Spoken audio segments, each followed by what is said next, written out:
মহিলা একা মরুভূমিতে হাঁটতে হাঁটতে হঠাৎ খুঁজে পেল একটা ফেলা রাখা বিমান। সে গিয়ে দেখে এটা আসলে পুরনো একটি পরিত্যক্ত বিমান ছাড়া আর কিছুই না। তবুও তিনি হার মানেননি, বিমানটার ভেতরে ঢুকে খুঁজতে লাগলেন কিছু উপকারী জিনিস। অনেক খোঁজার পরে পেলেন শুধু একটা জলপাত্র আর একটা লাইটার। হঠাৎ তার মাথায় বুদ্ধি এলো, তিনি বিমানের মোটা টায়ার বাহিরে এনে আগুন ধরিয়ে দিলেন, যাতে কালো ধুয়ো দেখে কেউ তার অবস্থান বুঝতে পারে। কিন্তু সমস্যা হলো, তার ছোট সন্তান একদিকে এক রাতে ধরে গাড়ির ভিতরে আটকা পড়ে আছে। 40 ডিগ্রির ভেতরে শিশুটি আর টিকবে না। তাই তাড়াতাড়ি ডিব্বা পানি নিয়ে সে ছুটল গাড়ির দিকে। ফিরে এসে দেখে তার সন্তান অজ্ঞান হয়ে পড়ে আছেন পানির শূন্যতার নিশ্চন্তে। মা ভয় পেয়ে হতবিহ্বল হয়ে গেল। তিনি গাড়ির উপর জল ঢেলে ঠান্ডা করার চেষ্টা করেন, কিন্তু ভিতরের তাপমাত্রা ছিল 108 ডিগ্রি।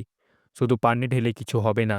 তিনি এবার শুকনো ডালপালা জড়ো করে আগুন জ্বালান এবং ধোঁয়ায় গাড়ির সামনে পাঠাতে থাকে, যাতে গাড়ির সেন্স বিপদ বুঝে দরজা খুলে দেয়। কিন্তু উল্টো হয়ে গেল, গাড়ির একমাত্র ভেন্টিলেশন ফ্যান নষ্ট হয়ে গেল। সময় দ্রুত চলছিল। তিনি এবার পাগলের মতন গাড়ি ভাঙার চেষ্টা করলেন, কিন্তু এটা ছিল নন টেকনোলজিক্যাল একটি ক্ষতিও হলো না। হঠাৎ দেখো, তার সন্তান নড়ছে না। মনে হচ্ছিল সে আর বেঁচে নেই।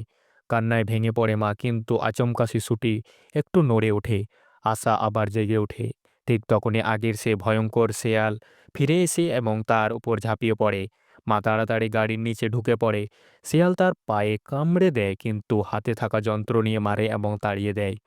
এই দৌড়াদৌড়ির কারণে গাড়ি হঠাৎ পিছুয়ে যেতে শুরু করে। ঠিক যাচ্ছিল পাহাড়ের ধারে। মা নিজের শরীর দিয়ে গাড়ি ঠেকাতে চেষ্টা করে, কিন্তু একা কিছু করতে পারে না।